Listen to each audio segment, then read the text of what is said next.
What do you hope your daughter takes away from all of this work that she's seen you do? I actually have these kind of conversations with her, and I remind her, you have all the opportunities in the world. You have you can do whatever you can, what you wish for.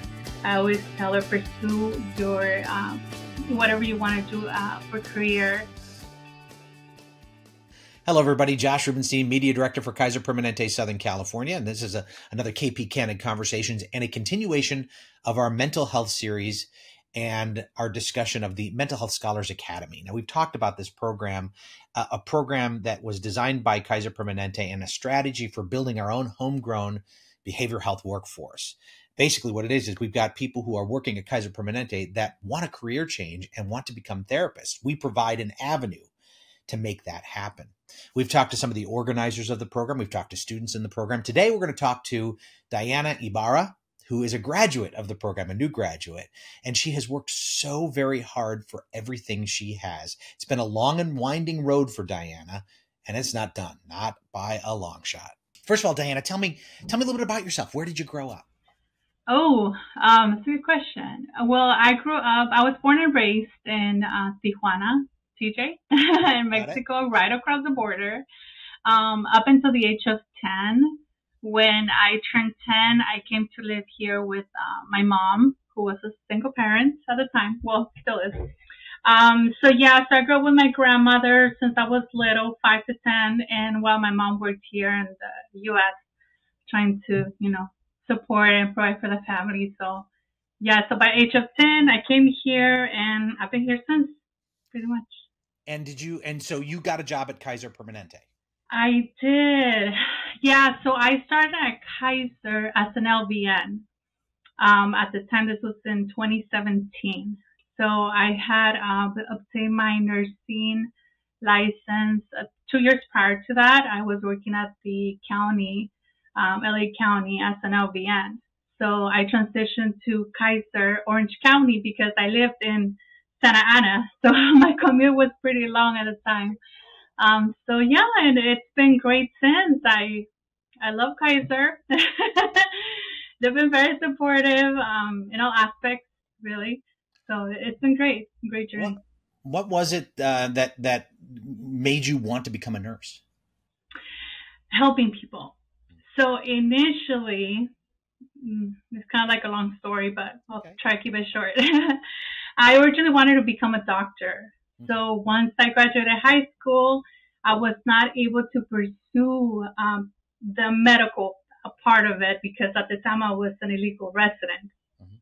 So I had to kind of work around with whatever I could. So I did my general education, 2 years, and it was really difficult at the time to pursue a medical degree. And it was just difficult.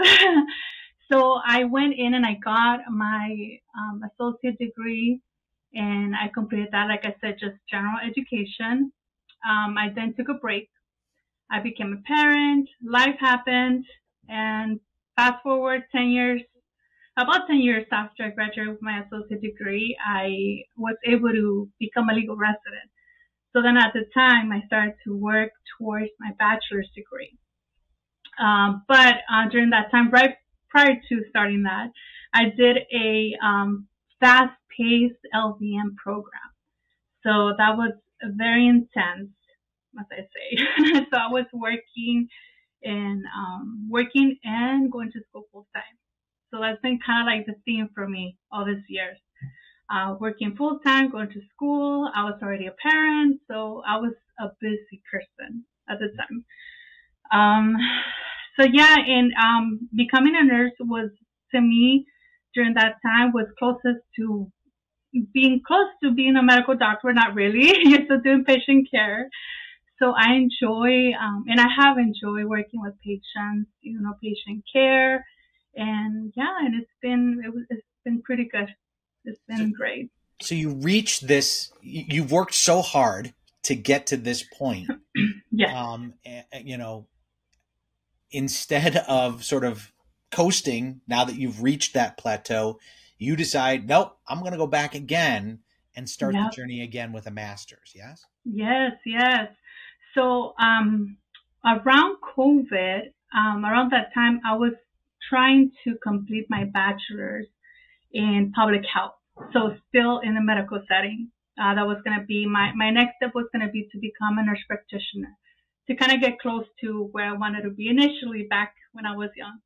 Um, but then a friend actually told me, oh, hey, Kaiser's behavioral health department sent, like an email message. They're offering this program. You'll be great for it. You have like everybody would come to me with their issues. And I've always been like the kind to like kind of listen in and, been a good listener all the time. So it was just kind of interesting how that kind of showed right around the time that I was completing the bachelor's. So my goal was once I was done with the bachelor's, push through again to continue to get the nurse practitioner or get into a nurse practitioner program, which it was going to take a master's to complete as well. So I kind of jumped in the opportunity. I applied for the program once I was done with the bachelor's because that was one of the requirements. And I told myself, if it works out, if I get in, great, take advantage of the opportunity. If it doesn't, then I have my backup plan, which was, just continue the journey to become a nurse practitioner, still stay within the nursing field. Unbelievable. Where are you getting your master's from? I got my master's from Alliance International University. And tell me about the process of getting your master's. What did it entail? That was challenging. Yeah. I think that was one of the most challenging 2 years of my education. So just a short story. A lot of my, I guess, colleagues, you can say at the time were, we started the journey kind of together. They knew me as the person who had to attend the classroom virtual sessions in my car. Because at the time I lived in Victorville. I had moved from Orange County to Victorville, but I still worked in Orange County. So when I started the program, I was commuting about an hour and a half to 2 hours to OC. Right after my shift at work, my 8-hour shift, I would stay about 3 hours to be part of the online theory class and practicum at the time. So yeah, it was a little challenging. I did the commute for the first year. Then the following year, I was going to start the practicum. And my practicum site was in Orange County. Mind I still lived in Victorville. So at the time, there were some changes in my life that kind of pushed me to move down the hill, we call it. So I got close to Riverside County. Mm-hmm. So by the time that I started my practicum, and it's with Kaiser, at the time I was, the commute was shorter. It was a little bit more doable. And I just still pushed through doing the practicum, work full time. My school, we're still taking classes. So it was pretty intense. It was definitely intense. I think I started to feel the burnout towards the end of the program. I was just like, oh my gosh, I need a break. Yeah, definitely. Was your team at KP, were they supportive of you doing this while you were in the midst of the training? I've always been the type of person who, when I do my work, I do it at 110%. I'm very dedicated. So, being a nurse, at the time, it was like a lot of people kind of saw me in a way of, you're like a great employee. We don't want to lose you type of thing. So some people had, some difficulties and I just had to make some arrangements. So, those arrangements included me working, technically doing my practicum on a Saturday as well. So technically I was doing work 6 days a week. Wow. And just having Sundays off. And then still having to put some time to be a parent because I'm a single mom. So it was intense. It was intense. So where does your drive come from? I mean, this is an amazing work ethic. Where did it come from? I want to say just growing up, living, like I mentioned earlier, being undocumented, you go through a lot of things in life. And I think for me, it was one of those things where I told myself, I got to push myself to the best that I can. And also my mom was a single mom and she worked two jobs. She was very dedicated. So that was another reason. That's amazing. Tell me what your work involves now. Oh, okay. So now I transition to my role. So very rewarding. Um, so I finished my master's in August, and I took about 6 months break. Not a break because I wanted to, but because of the process of getting registered with the state as an associate marriage and family therapist. So I transitioned once I got my registration number. I went ahead and applied into the position, and now I'm in Fontana Kaiser as a psychiatric counselor. So now, yeah, so now I'm in my in the field and stuff like that. It's amazing, rewarding. I think I look back at all the challenges that I went through in life, and it's one of those things where, maybe when you look at it from the beginning to the end line is so long, but once you're there, you're able to look back and see everything that you've accomplished. And so, yeah, I've been very driven.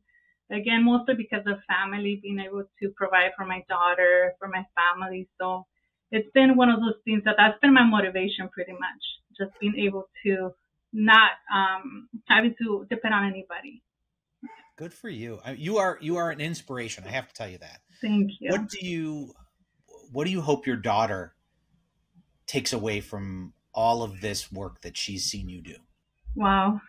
I actually have these kind of conversations with her, and I remind her, like, you have all the opportunities in the world. You can do whatever you can. What you wish for. I always tell her, pursue your whatever you want to do for career.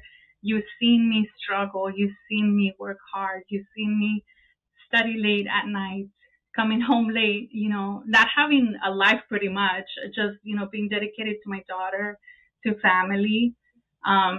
So that's one of the things that I tell her, like, I want to be that role model for her to be able to say, oh, she did it with all the struggles and situations. I can do it too. Well, you are that role model for all of us. Thank you. For me, I think that's fantastic. What's next for you? What's next? I'm gonna pursue my doctorate. I am. Yeah, I want to be able to accomplish that because initially, like I said, starting the college when I started my journey in education after high school, that's what I wanted to accomplish. Even if it's not gonna be like a medical doctor, but I do want to get my doctorate in psychology. So that's my goal. That's my next step. I love it. I guarantee you I will be talking to you soon and we will be calling you Dr. Ibarra. Yes. All right. Thank you.